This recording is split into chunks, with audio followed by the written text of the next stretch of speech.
اگر اللہ کسی کو اپنا بیٹا بنانا چاہتا تو اپنی مخلوق میں سے جس کو چاہتا منتخب کر لیتا۔ وہ پاک ہے، وہی ہے اللہ جو اکیلا ہے، بڑا زبردست ہے۔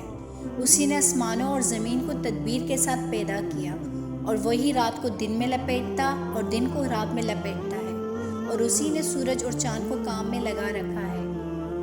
سب ایک وقت مقرر تک چلتے رہیں گے۔ دیکھو وہی غالب ہے، بخشنے والا ہے۔ اسی نے تم کو ایک جان سے پیدا کیا، پھر اس کا جوڑا بنایا، اور اسی نے تمہارے لیے چوپائیوں میں سے 8 جوڑے بنائے۔ وہی تم کو تمہاری ماؤں کے پیٹ میں پہلے ایک طرح پھر دوسری 3 اندھیروں میں بناتا ہے۔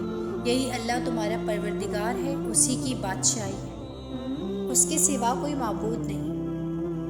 پھر تم کہاں بھٹکتے جاتے ہو؟ اگر ناشکری کرو گے تو اللہ تم سے بے نیاز ہے، اور وہ اپنے بندوں سے ناشکری پسند نہیں کرتا۔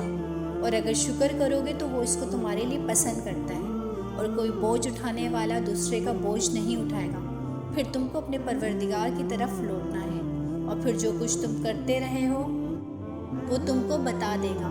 وہ تو دلوں کی پوشیدہ باتوں تک آگاہ ہے۔